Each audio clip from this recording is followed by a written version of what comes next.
barnaamijkeennan waxaynu ku soo qaadanaynaa isbarbarig dhinacyo badan oo lagu sameeyey labada urur dawladeed ee jaamacadda carabta iyo midowga Yurub.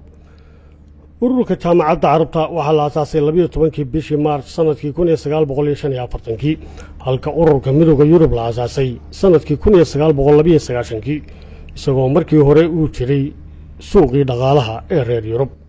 midowga Yurub waxaa ku midaysan 23 dawladood oo la aqoonsan yahay halka ay jaamacadda carabtana ku midaysan yihiin 22 dawladood. dhanka luqadaha ururka midowga Yurub waxaa ka sharciyeysan 23 luqadood oo rasmi ku ah halka jaamacadda carabtuna ay luqadda carabigu tahay midda kaliya ee rasmiga ah. dhinaca diimahana midowga Yurub waxaa laga aaminsan yahay diimo iyo waxyaabo kale oo fara badan halka dadka ku nool wadamada jaamacadda carabtuna ay u qaybsan yihiin 3 diimood. dhanka maamka haddaynu eegno dalalka midowga Yurub ku boobay waa kuwa kala fog oo dhul aan isku xidhnayn degin laakiin wadamada jaamacadda carabtu waa kuwa leh xuduudo isku xidhan oo xidhiidh ah marka laga reebo masaafada yar ee ay ku jirto dawladda Eritrea. haddii aynu eegno guulaha ay labadan urur gaadheen qaar ka mid ah oo ay ku gaadheen midnimadooda, midowga Yurub waxa uu leeyahay lacag midaysan laakiin ururka jaamacadda carabtu ma laha. dalalka midowga Yurub waxay ku guuleysteen inay dadkoodu baasaboor la'aan isu gudbi karaan laakiin jaamacadda carabtu ma laha taasi waxaana la masaafuriyaaba qofka ay ka dhacdo ciqaamadii uu waddanka ku joogay. dalalka midowga Yurub waxay gaadheen inay samaystaan iskaashi difaac oo hirgalay laakiin dalalka jaamacadda carabtu taa iskuma dayinba oo iyagaaba colaadda u xumi dhex miranaysa. dalalka reer Yurub midowgooda waxay ku samaysteen hannaan cashuureed oo midaysan laakiin carabtu qorshe noocaas ah ma gaadhin. haddaba arrinta isweydiinta leh waxay tahay dalalka carabta ma waxaa ku jira awood yari mise dhaqaale la'aan ayaa haysa.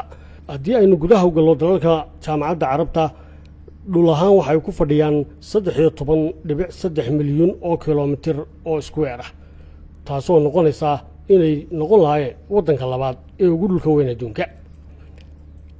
midnimada carabta oo dhab ahaan shaqo gasha waxay ka dhigi lahayd dalka saddexaad ee ugu dadka badan dunida iyadoo tirada dadkoodu ay gaadhayso 386 milyan oo qof.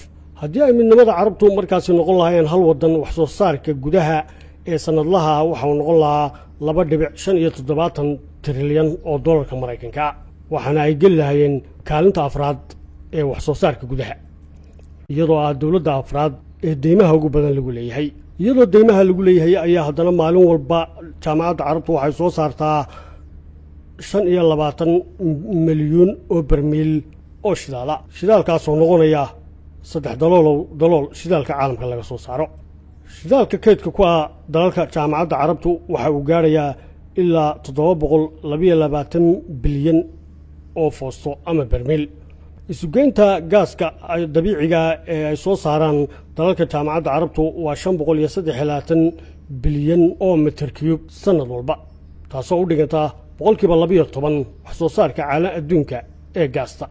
dhanka ciidamada waxa uu noqon lahaa jaamacadda carabtu waddanka koobaad ee ugu askarta badan isagoo xilligan leh 2.5 milyan oo askar shaqada ku jirta iyo sidoo kale 3 milyan iyo dheeraad askarta kaydka ah. jaamacadda carabtu waxay leeyihiin 18,000 oo taangiyada dagaalka ah marka sidaa loo eegana waxay noqon lahaayeen waddanka koobaad ee ugu taangiyada badan caalamka oo dhan. dhanka ciidamada cirka waxay jaamacadda carabtu leedahay ugu yaraan 5,000 oo diyaaradaha dagaalka ah taasoo ay ku noqon lahayd kaalinta labaad ee wadamada ugu badan ee haysta ciidamada cirka. dhinaca ciidamada baddana waxay jaamacadda carabtu haysataa 1,100 ka mid ah gaadiidka dagaalka ee badda. sidaana haddii ay midnimadoodu dhab tahay waxay noqon lahaayeen waddanka koobaad ee ugu horeeya dhanka ciidamada badda.